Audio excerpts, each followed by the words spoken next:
Hello, everyone, and welcome to another episode of BC Plus Live. I'm your host, Jeremiah, W9JAM, with my co host. Jeremy, K5YZ. And tonight we are going to be talking about which radio is right for you, how to find out which radio is the best one for your needs, and what are some of the differences between the different models. And I'm sure Jeremy has some ideas in his head on which ones are best suited for which needs.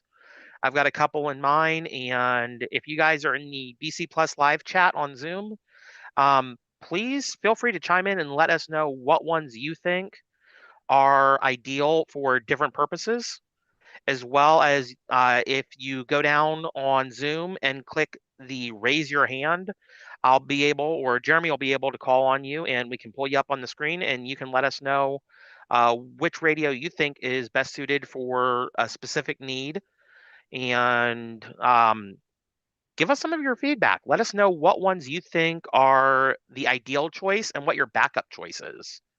In case, you're like me and you rush out of the house sometimes without everything in your bag because you forgot to check it the night before.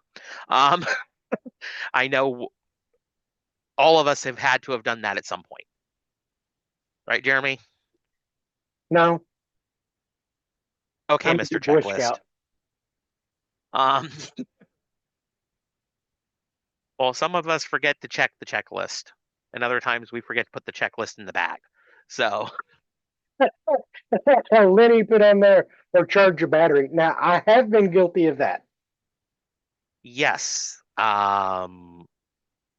Also, I have done that as well, um, more than once, especially when I'm trying to pull something up for the 878 and I'm like, oh, I haven't used the radio in a while. The battery was charged last time I used it, and then I forgot, oh yeah, the last time I used it, I was gonna put it on the charger.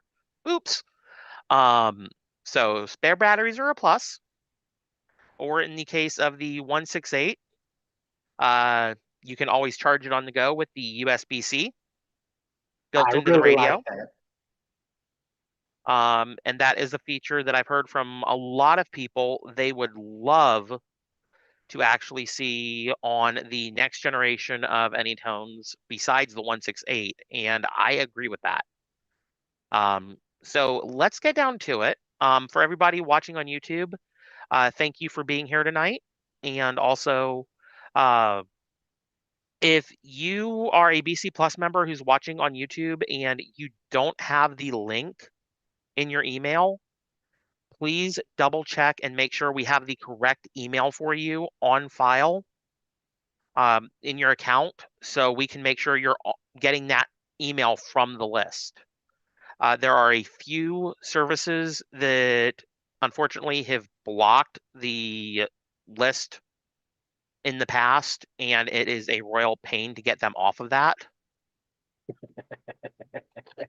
To say the Thank least. you, Hotmail and Outlook, for that one. What was that other one? Hotmail, Outlook. There was another one that we had trouble with for quite a while, and then it finally resolved. Well, I can And think of the one, but my voice doesn't go up high enough for that sound. Yahoo! Actually, yep, that's the one I was thinking of. Um, Hey, great minds think alike, man. Great minds think alike. so which number am I thinking of right now? 316 3074. I was going to say 168, but Oh, um, all right.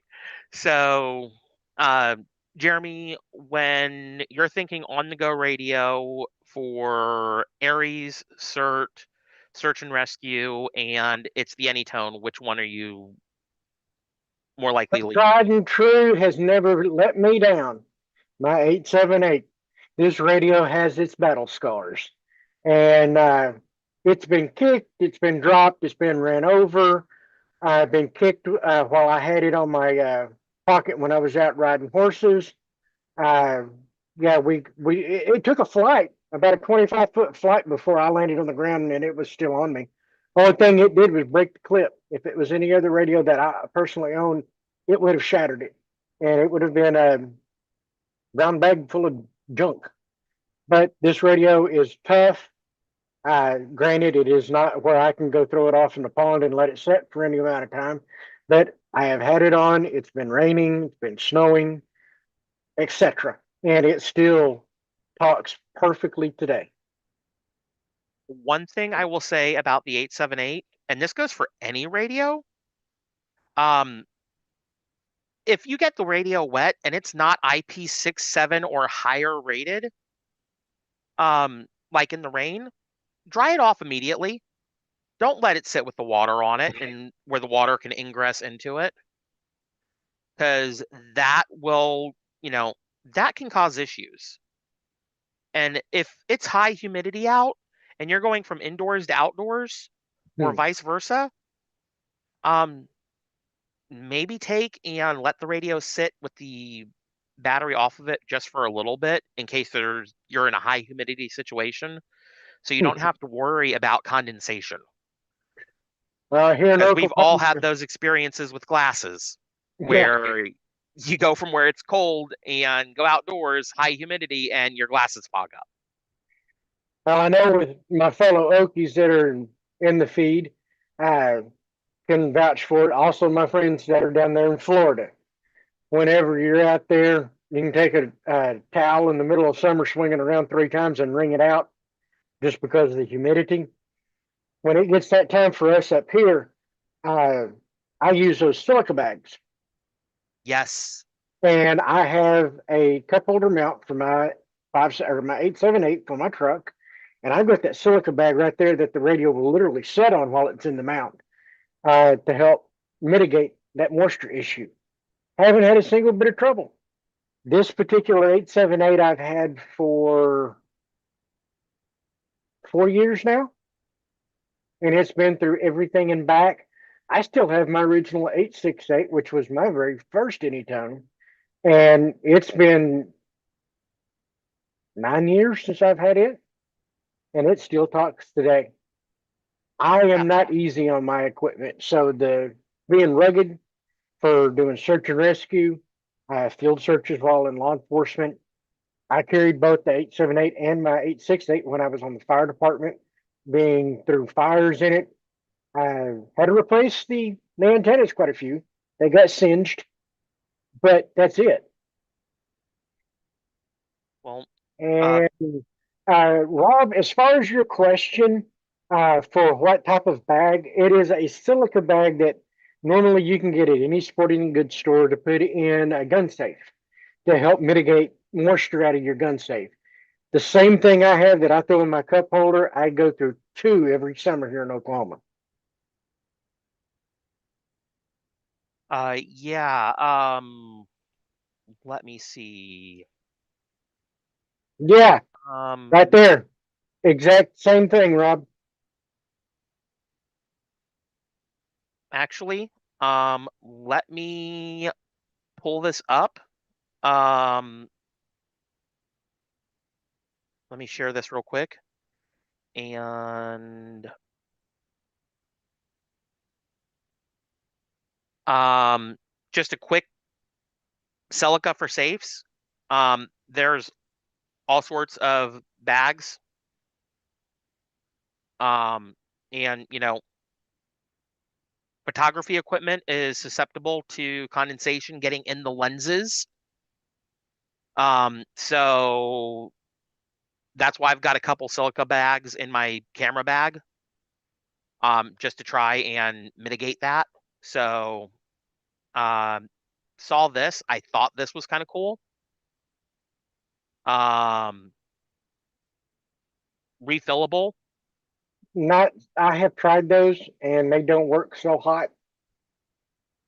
Okay. Now, if you have a machine that exchanges the air, those work wonderfully. But that air has to move through those grates there on the side, which has those crystals in it. Now, the one that your cursor's on right now, the 40 gram packs, Hmm. I've tried those. They work, but for some reason, and I don't know why, maybe because of the bag itself, I use one that is the same size as my radio. Okay. All right. Well, I would not suggest that.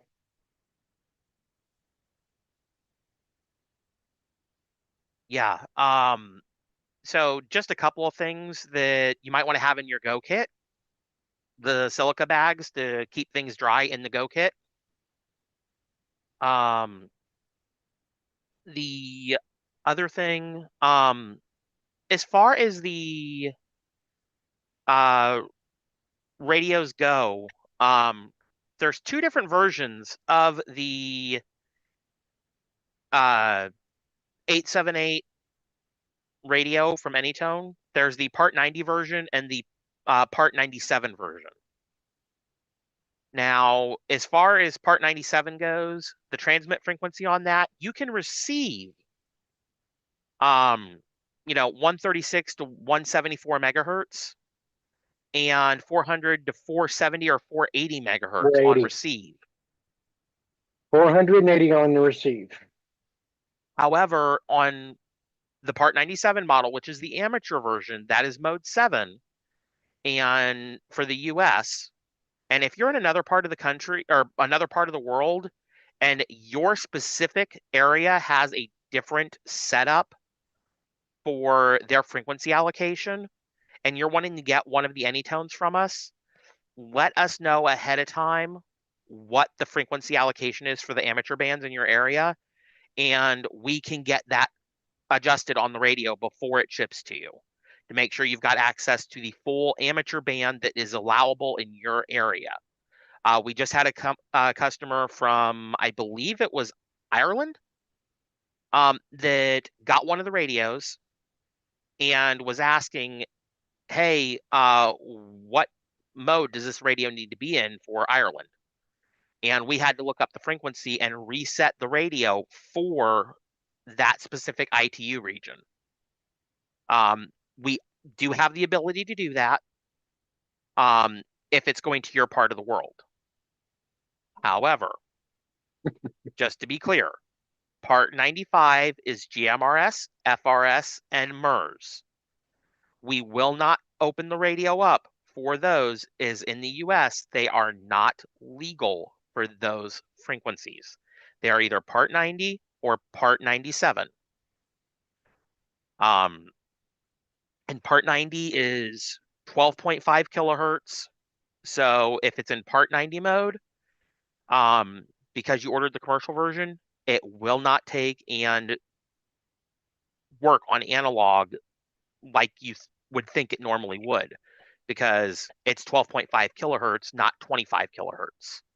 So it's half the bandwidth, so it's narrow banded. And Rob, yes, Part 95 radios typically are inexpensive. We have the Echoes. We're actually looking at some other GMRS radios to add to our lineup. And those are things that are on the horizon for 2025. So just keep an eye out for those. As we get more details, I will make sure that I share those with you guys. As far as Part 90, what are some use cases that you would say would be for Part 90, Jeremy? Well, I know what I use mine for. I have one that's in professional mode Hmm. for the commercial side. Run it with the while I'm at work on duty, and also utilize it when I'm doing fire and EMS. Works wonderful. Now, my secondary that I carry is set Hmm. up for amateur, and I have my APRS running off of it. I do have national calls in there. There's a local park, and everybody, when you enter the park, there's a sign that specifies if you're an amateur radio license holder. The park does monitor both UHF and VHF national calls. And it also has the panel 3 on FRS that is monitored 24/7. That way, family goes out and they have fun. Well, one of their children are out there swimming, get tired, and they start having swimmer in distress. They can use their family radio, call back, get help. Yeah, and there's the and ums again. Yeah, I know, Jeremy. When we see each other again, I will bring the Nerf wiffle bat with me so you can bonk me on the head with it because I'll the just cast bring iron Lisa. skeleton will do too much damage. I'll just bring So Lisa. um, no, you can't send Lisa because she won't stop. She'll be like, Jeremy, Jeremiah, I don't care. They both start with a J, and I'll be the one that gets the brunt of it. yeah, because I'll run away very quickly, very far. Um, now, Yeah, Dave, you'll run away, and I'll try and waddle away while I'm still getting bashed on the back of the head hey, it's with the just like if wiffle we're bat. getting chased by a bear. I'm not worried about me because I just got to outrun you. Yeah, that's why your shoelaces are tied together before you get up. Hey, that's Anyway, what wear boots. Dave has an excellent statement that what would make the 878 the perfect handheld radio would be if it had 220. To answer that, Dave, yes, it does have 220, but even on turbo, it only puts out 1 watt. I have put it well, on two different monitors with that feature, there's and there's an turbo exception to that. only put out 1.1 watt. The 878 from factory does not have 220. There is a mode that would enable 220. However, AnyTone has specifically said that doing that with the 878 can damage the VHF side of the radio and it would not be covered by warranty. Yep, We cannot enable that mode for you. So, just to be clear, um, if you happen to Google how to put it into 220 mode and find it and do that, and then the VHF quits working on your radio, it is not covered under warranty. exactly. I remember when the Now, 878 UV2 came out, that was one of the talks at the time. And so I put it to the test and put it against two different meters, a Rode Schwartz and a Motorola. And they both showed it to only put out 1 watt. And I was like, what's the point? So took it back and put it back to regular 2 meter 440. now, for those who saw the 2023 PDF file from Anytone, they are working on a radio called the 890. When is that going to come to market? We have no idea at this point. Anytone has been very secretive on it. Um, we don't have a timeline of when that's going to come out because the way that the radio process works is they go through the design elements of what they want the radio to do. Then they get with engineering. Engineering produces samples. The samples are sent out to testers. The testers provide feedback. They make corrections. It goes back and forth for a while with firmware updates, hardware updates, all of that stuff. And then once they believe they have a release candidate, they send out the release candidates to the testers that have the what should be final hardware version. And then once everybody agrees, okay, this is working the way it should. Here's some firmware bugs that need to be worked out, but all in all, we're ready to launch this thing. That's when they make the announcement that of that radio heading fully to market, and that's when we'll know. So the 890 is somewhere on the horizon. Right now, it's a spec on the horizon, but Anytone is working on it. They did not give up on us, just to be clear. So as soon as I know anything from Anytone on the 890, as far as when they're estimating that it's actually going to have a release timeline, I will make sure I share it with our BC Plus members first, because BC Plus members, they get early access to information that we have the okay to share because we want to make sure that they know what's going on, when it's going on, and also we send out the email to let them know, hey, this is going to be available for pre-order. so they can get their orders in first.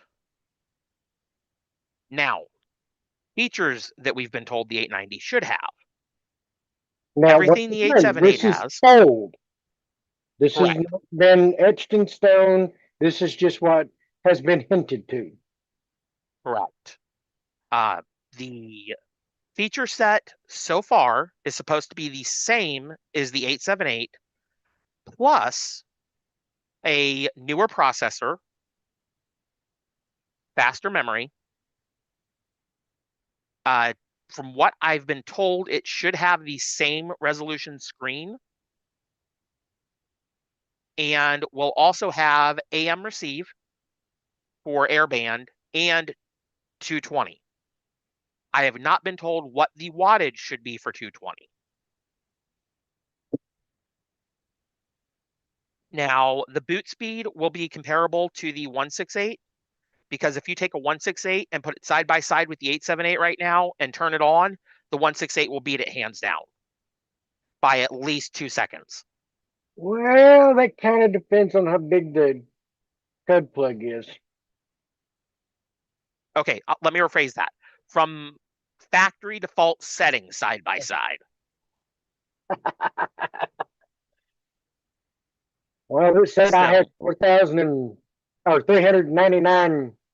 That blasted 3,999 channels, and by Jove, I used all of them.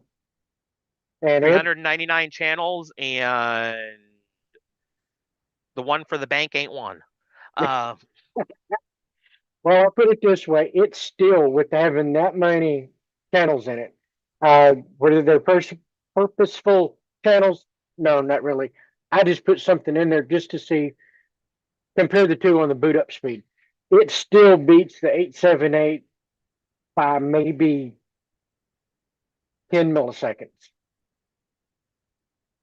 yeah, the 878 is using the SCT 3258 microprocessor chip, while the 168 uses the newer 3288 microprocessor chip. Mm-hmm. Now,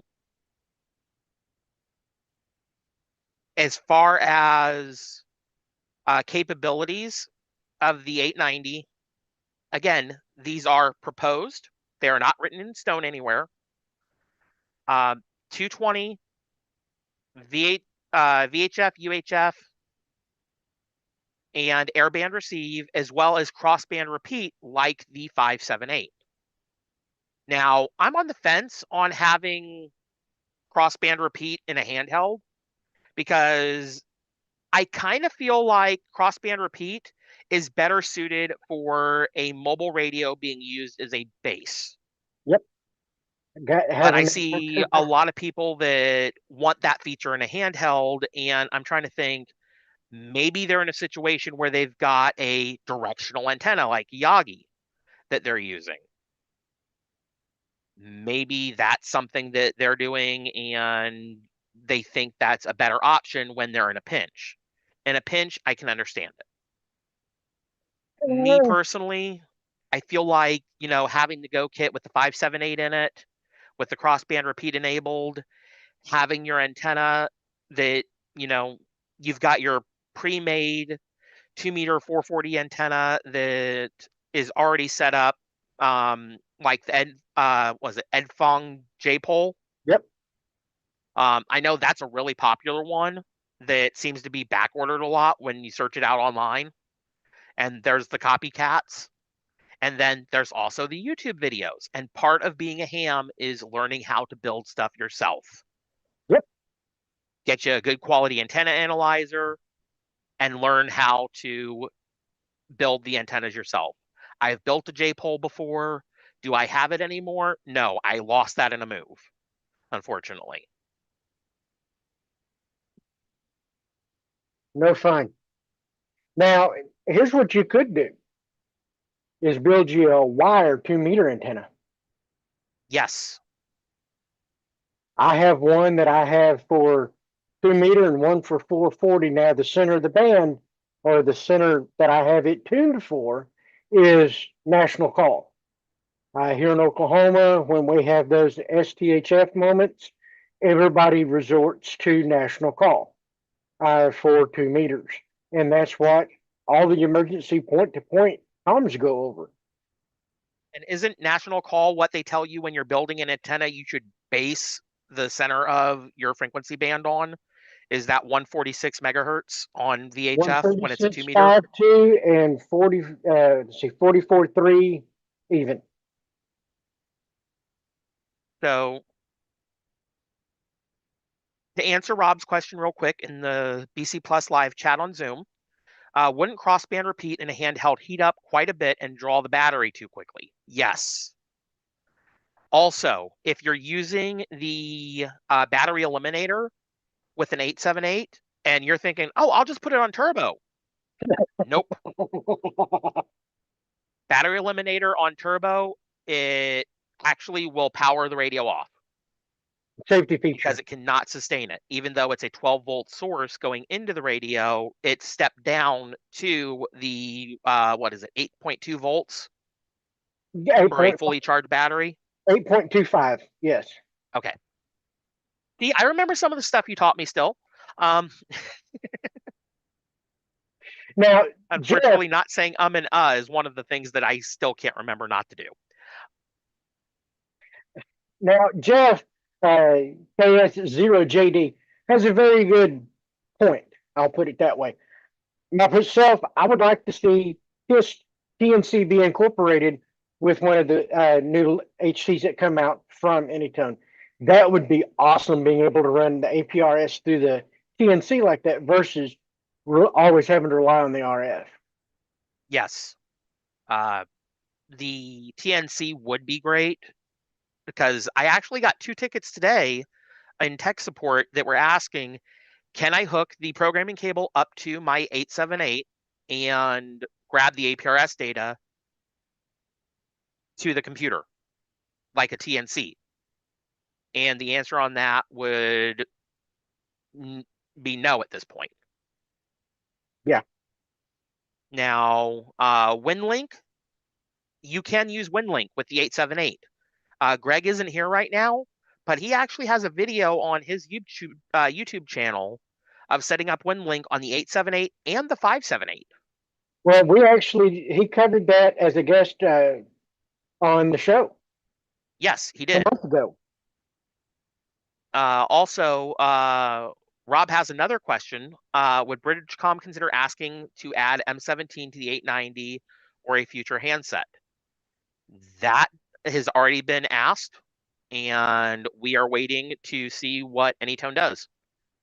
So if AnyTone brings that as a feature to the 890, that will be awesome. That'll be something that I have to learn because I know nothing about M17, but I know that Jeremy has been messing with it with other radios. So he definitely has more experience with M17 than I do. For those of you who don't know, the M17 project is actually something that Chip Cuccio, who is the creator of the WPSD software that we are now running on the Skybridge Max, works with. So he is one of the people involved in that project as well.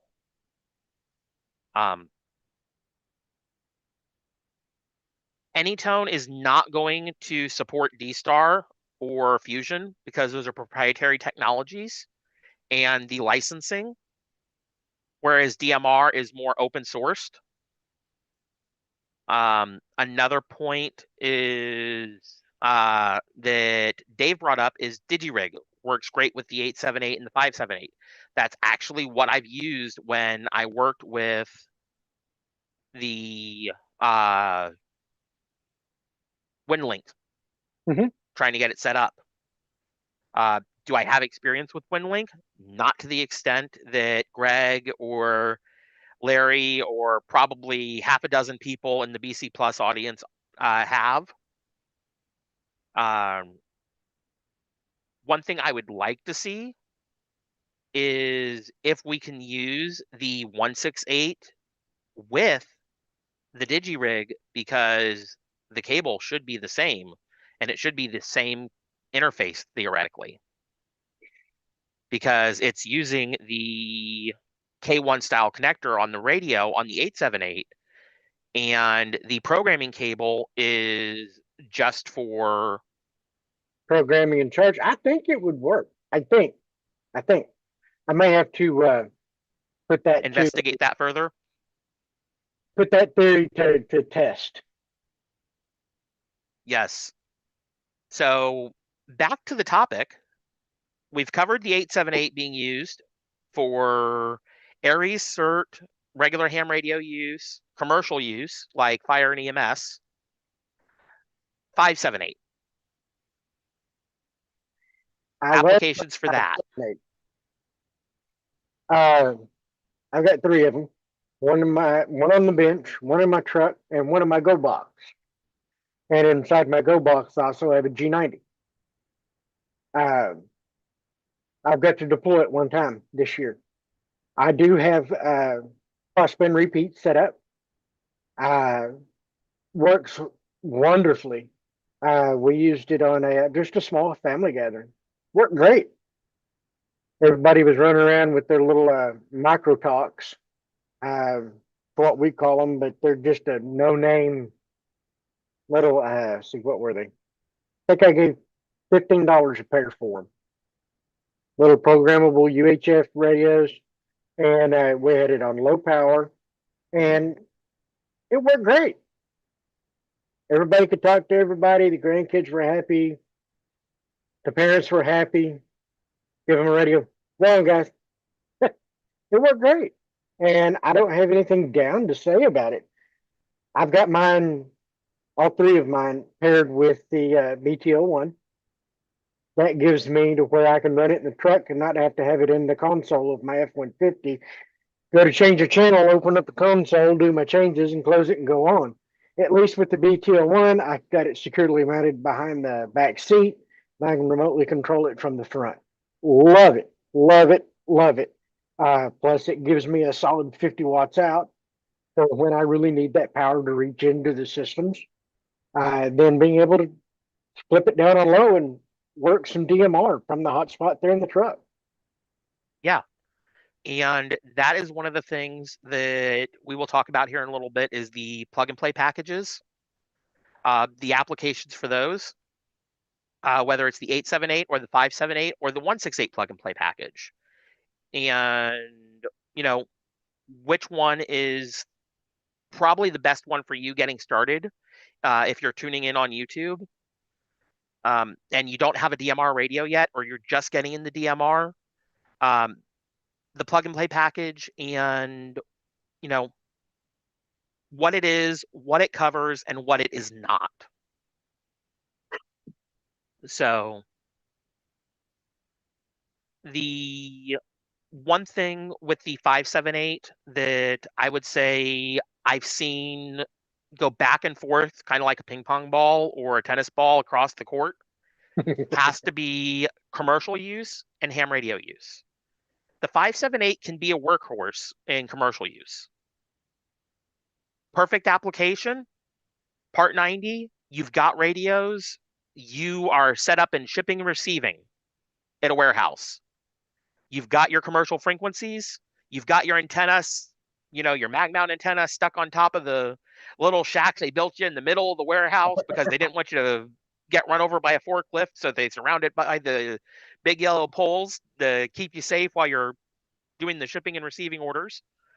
And, you know, having that 50 watts to be able to reach anybody in the warehouse or even outside of the warehouse on VHF or UHF with what your commercial license covers, it's great for that.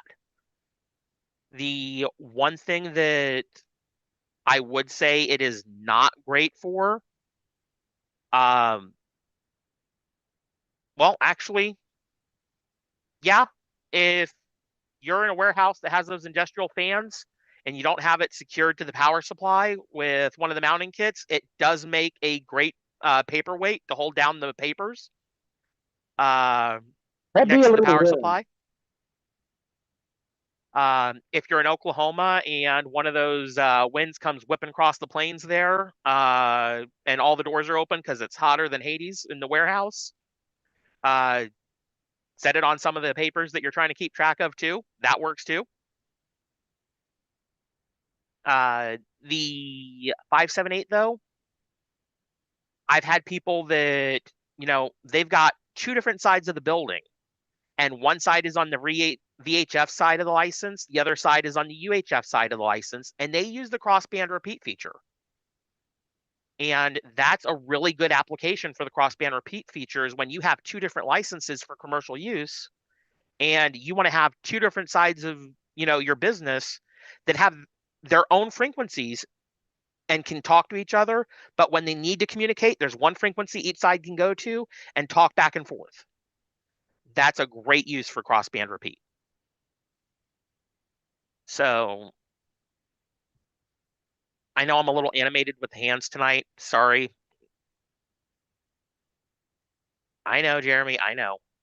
Hey, I didn't say nothing. No, but it was the look. Not a word, not a word. Now, I know what I use them for. I know what you use them for. And I bet everybody in here has different applications they use their rigs for on the daily. But if you're just getting into radio and you're kind of testing the waters to see if you're going to like DMR, nothing wrong with getting a 168. It's economical. It is Hmm. small. It's got a great screen on it.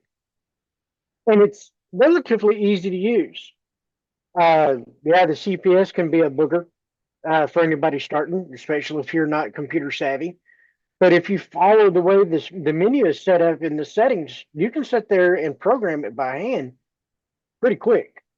Yeah. Uh, it's not as straightforward as some of the other radios on the market, which I think that would be a lot easier. But that's just my 2 cents. What do I know? I'm just an Okie ham operator, so you know how that goes.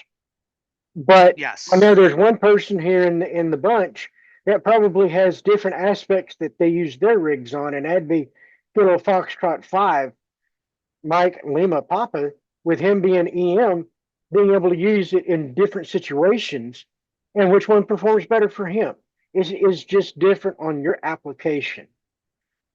Yeah. Like I said, if you're looking for something that is just entry level, you're a beginner that don't know if DMR is going to be for you because there's a lot of modes that aren't. You can use the 168. It is great. I still have yet to find anything I don't like about it. But if you're going to be one of the ones that are mountain bikers or first responders, sky warrant operators, folks that go out for the community SAR operators, I know that we have them here in Oklahoma. I don't know if Larry has them over in Arkansas, but I know they're out on the West Coast as well. But that's when I would go to the 878. Portability, still have the APRS function, and you have to where you can do the SMS texting off of both 168 and the 878. But if I'm going to need for just sheer raw power to make the trip into the machine, hands down, go to the mobile. Get the 578, get your turbo power, a solid 50 watts out. That is going to make the trip. And if you are techy enough and want to do some the ISS work, you can do it off the 578 as well. Just make sure you drop down to low power. And the one thing to remember with the radios is they are what you make of them. So if you don't want to take the time to learn your equipment, that's where frustration comes in. And with the 878, the 578, we've already got the courses up with every radio that we sell. They do come with BridgeCom University. So the one thing we don't have on there is the new satellite feature that was added to the firmware. So that is something that isn't in the university yet. Once I have time to actually learn that feature, that'll be something I can make the video on. You hadn't done that yet.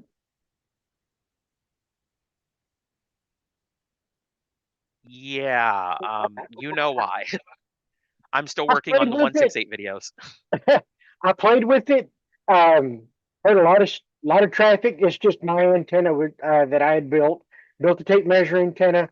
Just really, I didn't have it tuned all the way solid on the two frequencies. So do a little bit of homework, get those tape measures cut where I need them. And I'm going to try it again. I do have an application that tells me where the ISS is at any time, day or night. And next time it's over my area that I've got that tape measure fixed, I may go out there and see if I can't do some contact with them. Now, one thing that Alan brought up was the 168 is a good choice, but still have to invest in a hotspot unless you live near a repeater. That's where the plug and play packages come in. So, what is a plug and play package? With the 878, it is a done for you solution that you don't have to worry about programming in the Brandmeister network talk groups into the radio. And we program in your DMR ID, your call sign, and your information to log on to Brandmeister network. Now, with the new plug and play packages that we're selling, if you send us the information for TGIF network, we have the talk groups for TGIF and Brandmeister both in the Duo Max code plug. The Duo Max code plug is not a standalone code plug, and that is something that we are still talking about on if and when that's going to become a standalone code plug, because we want to make sure that people are able to use everything efficiently. So with the plug and play package, the 878 plug and play package, you get the radio, you get the Skybridge Max, you get the programming for both for DMR. Just to be clear, we don't program in the local analog repeaters because there are so many variables. If the repeater information isn't correct from the source that you're getting it, and we program it and then it doesn't work, you're going to be looking at us scratching your head going, well, you programmed it, why is it not working?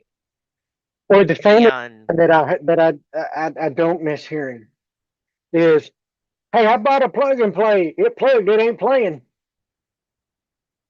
yeah, and the biggest thing that I can say when it comes to the plug and play package is shutting down the Skybridge is vitally important the Yes, correct yes, way. yes.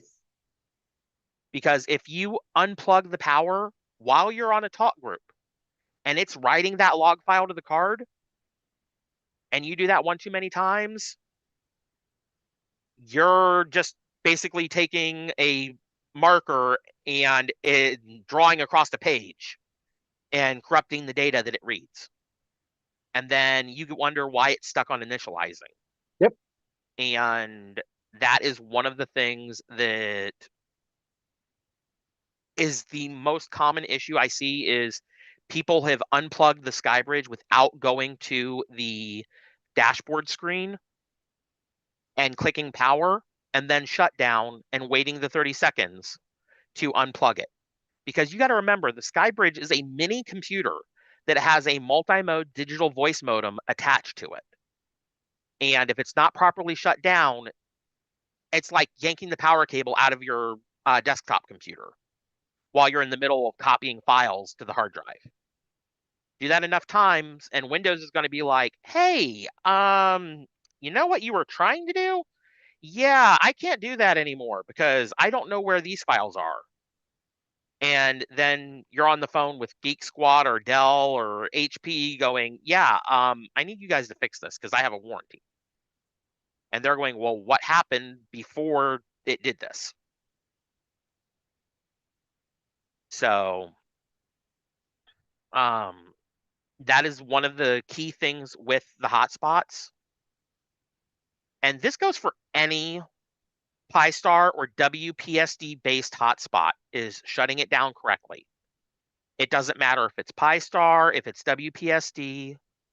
If you don't shut it down correctly and just a little bit of data gets corrupted from not shutting it down correctly, you get stuck on the boot screen or the initializing screen because the operating system can't boot up. And the screen is waiting for data from the operating system to feed through the MMDVM board to the screen, because that's how the screens are connected, is the MMDVM board. So that data channel gets corrupted, and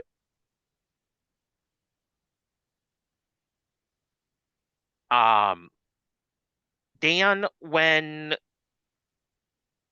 you're shutting down your hotspot, um, just to be clear, with the sky bridges, it doesn't completely shut down the way that you might think it does. It doesn't turn off like a computer. What it does is it stops the operating system and says, okay, full stop, don't write any more data to the card, don't do anything else. Just go to the stop screen, and it should say MMDVM stopped on your SkyBridge. If you're not seeing that message, there may be some corruption that's already happened. Dan, if it's staying on a usable talk group, then it may not be getting the shutdown command from the software, and that means something's probably happened with the software and probably need to re-image the card. And I actually have a PDF file that has pictures in it as well as instructions step by step on how to redo that. And we can set up a remote session where, you just act as my hands, I log into your computer, and we can take and re-image that card too, as long as you've got the micro SD card reader. That's not a Well, problem. that's the thing that might, I'm not saying it will, but I would definitely give it a try, is updating the software. Yes. Um, And I had trouble with mine not connecting. It wouldn't hear my radio, wouldn't hear anything I had. Went in and noticed in the upper right hand corner it said update available. I clicked on it, let it run its update, and hey, everything was right in the world again. I could talk. So I would try that. yeah. That's actually a very good step, is if it gets stuck and it's, some weird behavior, a couple of things you can try is, one, clicking the update available to run the update. Two, if your host files got corrupted, go to admin on the dashboard on WPSD. Once you're on the admin panel, you'll see there's an option for advanced. And if you click advanced, there'll be a whole line that comes up. And one of those options is tools. If you mouse over tools, you'll see update host files. Click update host files, and that will re-download the host files and reset those to make sure that they're correct. So if any data got scrambled in the host files that is causing this odd behavior, and this works for the SkyBridge, the latest version of the Zoom Spot, as well as a couple of other hotspots that are now using WPSD, to update those host files. So any odd behavior that's caused by a corrupted host file gets sorted out. And then you just need to reboot the unit using the reboot command on the power tab. Using that power button and that feature will save you a lot of heartache and misery and a headache. Now, should I tell them something new that we are doing with the SkyBridge plug and play packages that we hadn't done before?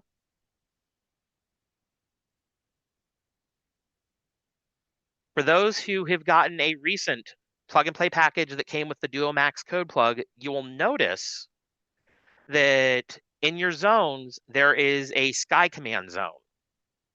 That is because the SkyBridge has been pre-configured for you in the plug and play options, where you can actually key the radio from a channel, and it tells the SkyBridge to either reboot or shut down.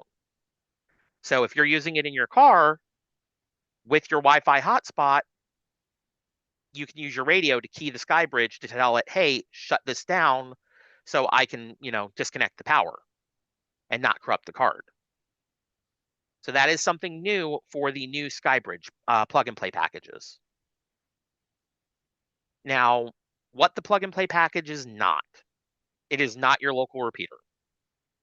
What I mean by that is it's not analog. It doesn't take and allow you to link to an analog repeater. The SkyBridge acts like your own personal repeater for DMR, your own gateway to the Brandmeister network or the TGIF network or whichever network you may have set up as an additional network in the configuration. It acts as your own gateway to those networks without having to rely on somebody else's repeater or tying up a time slot on a local repeater and getting yelled at by the repeater owner. Hey, why are you always on my repeater? Get off my repeater. Um, Get off my lawn! which they've heard several times in Michigan, from what I've heard from some repeater owners.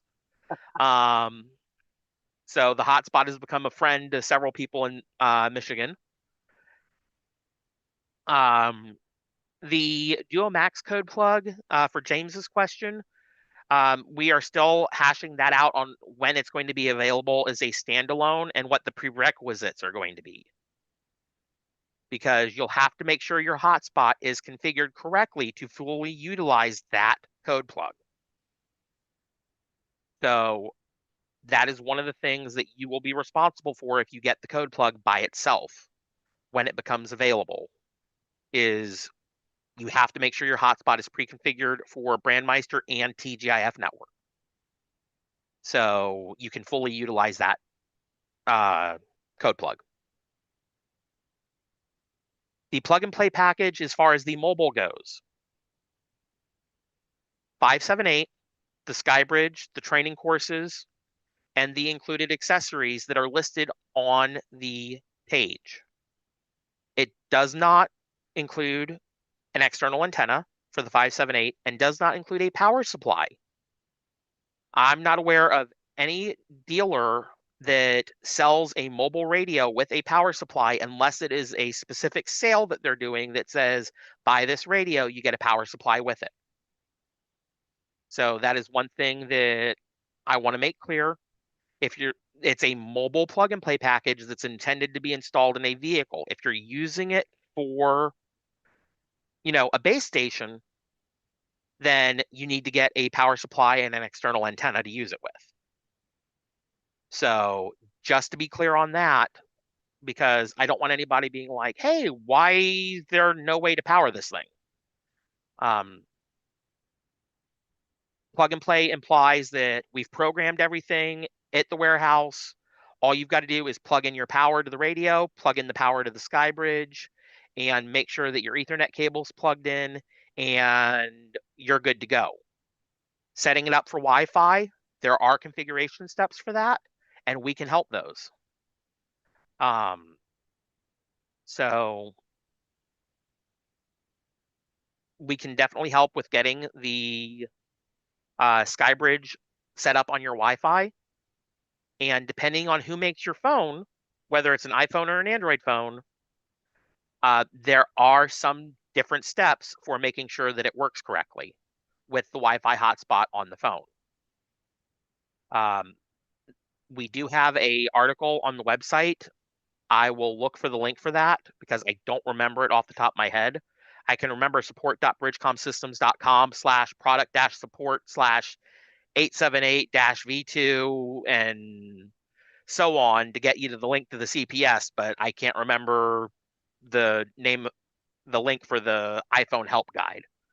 So maybe I need to memorize that, but it's been a while since anybody's asked me for help with an iPhone on the SkyBridge. Be careful trying to memorize anything else. Jarvis will melt down. Yeah. Speaking of meltdowns,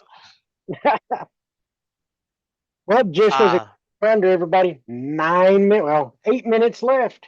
8 minutes left. Make sure you got your name in the hat. See what we got, can pull out of the goodie bag. Lenny, we covered that earlier, that is something that we are waiting for AnyTone to introduce into a radio. We don't know when that's going to be. So we are just waiting for AnyTone to tell us, hey, it's in the next radio. So it is up to AnyTone at this point on when that becomes a feature that's actually in the radio. Um,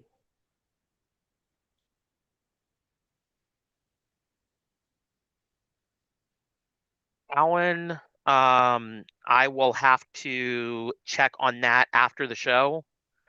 Um, Daniel, aka Trouble, I can completely agree with that because when I used to do Uber and Lyft, what I would do is sit with my ham radio with the airband receive on and actually sit at the airport and look at the FlightAware app and see when it says the plane's coming in, and then listen to the traffic for the tower and listen to the incoming flights to see when that plane's coming in.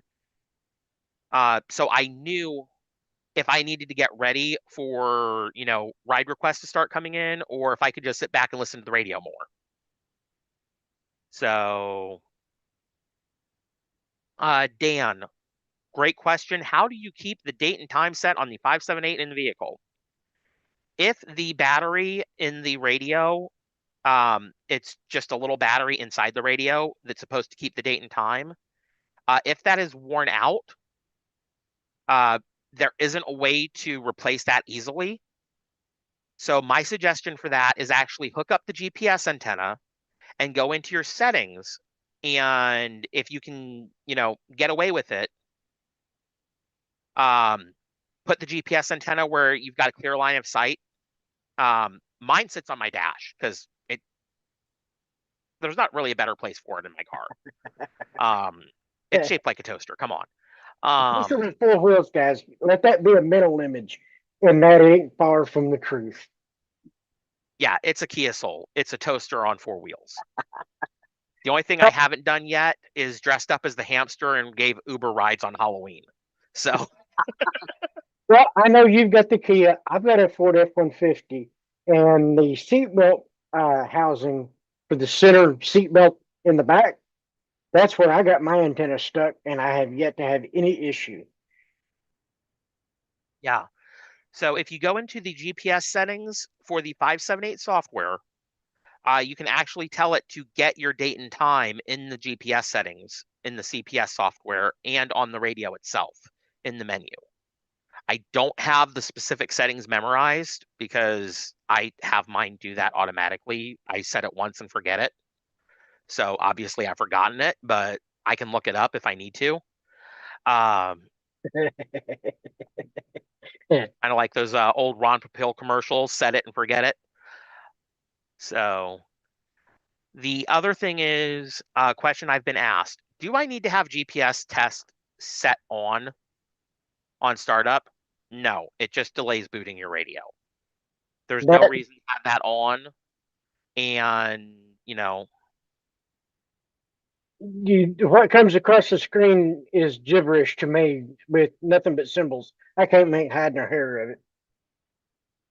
uh, Jeff, that's actually not a bad idea, but hardware space wise, I don't see that being something that they would do because of the bandwidth of the Bluetooth. Because sending that data constantly back and forth between the radio, that would tie up the bandwidth between the BTO1 and the 578 because of the protocols that they use. Yeah.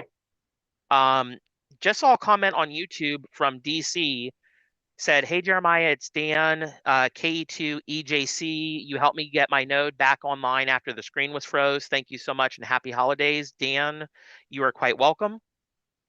Glad Round that of I was able. applause for you, Jeremiah.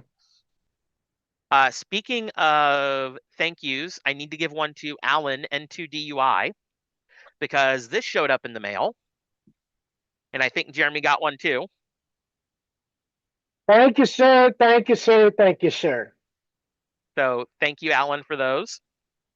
Was not expecting that. Was not at all.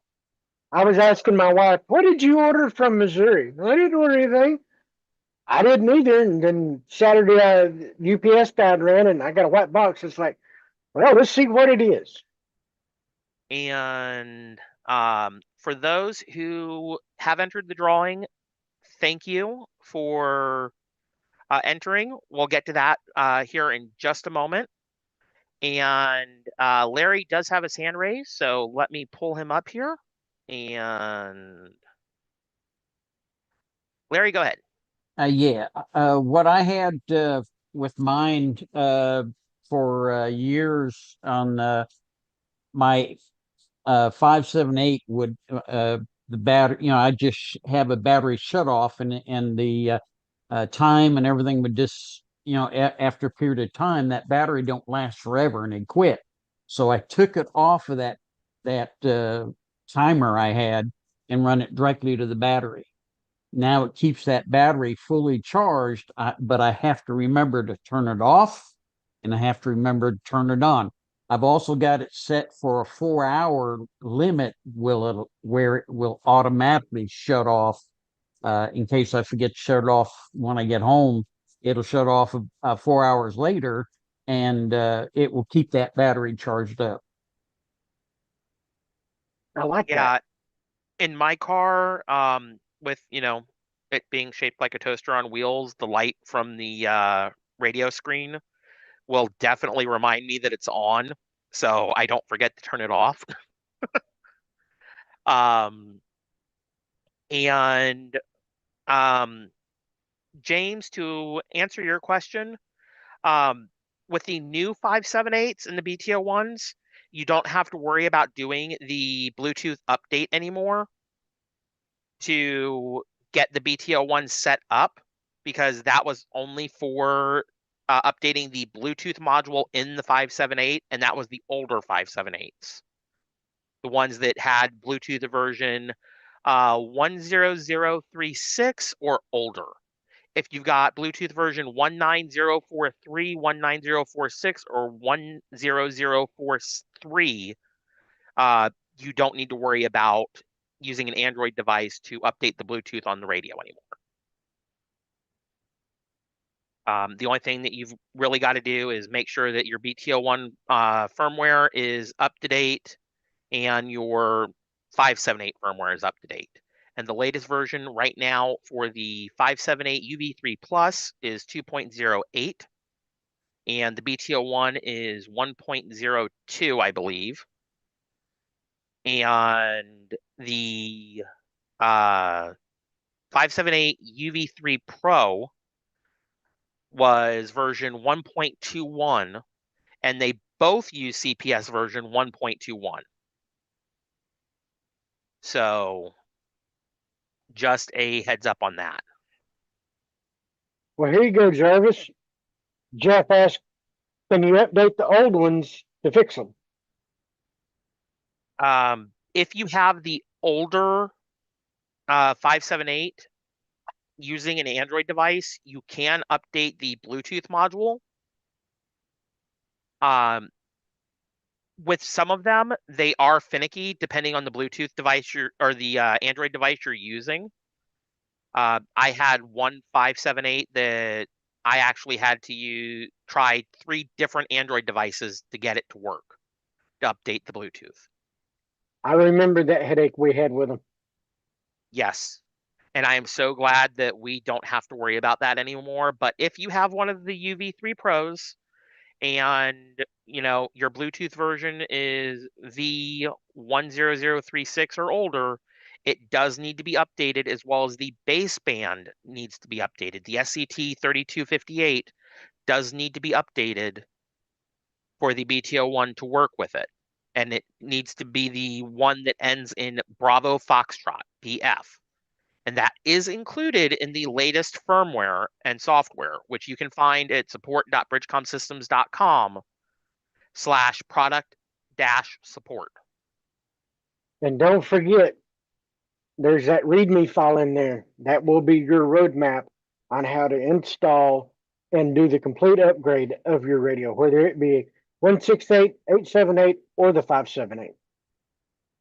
Yes, those are definitely a very good thing to have. So let's go ahead, and I'm going to let Larry hop off the screen here. So Jeff, you can definitely reach out to support and just file a ticket on the website, and I can actually send you the video that I made specifically with the step-by-step instructions of how to do it, screenshots and everything.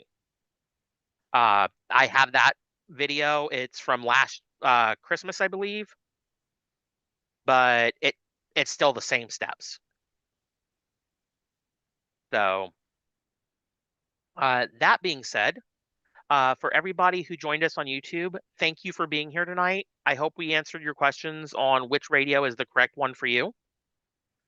And if not, you can always reach out, bridgecomsystems.com, and we will take and do what we can to help answer the questions for you and make sure you are on the correct product for your needs. Don't be afraid to ask questions, because if you don't ask, you don't learn. And that's the one thing that was drilled into my head in school. The one thing that Jeremy drilled into my head when I started was, if you've got a question, you need to ask instead of just sitting there twiddling your thumbs trying to figure it out on your own. Because Yep. it's easier to ask a question and get the correct answer the first time than tick off a bunch of people because you gave them the wrong information and then have to get the mop and clean up aisle 3 because you made a mess of the whole store. Yep. So, And Jeff just took the words straight out of my mouth. There's no such thing as stupid questions. so again, for everybody on YouTube, thank you for being here tonight, and we will see you. Let's see, I believe we don't have a show next week, and I don't believe we are doing the show On the second, on the 2nd. So it'll be. it should be the 9th. Yep. If my So calendar is right that I'm looking at, it'll be the 9th. yes. So that show will be what's ahead for 2025 and a review of 2024. So everybody have a great Christmas or Hanukkah, Kwanzaa, whatever holiday you are celebrating. Have a great one.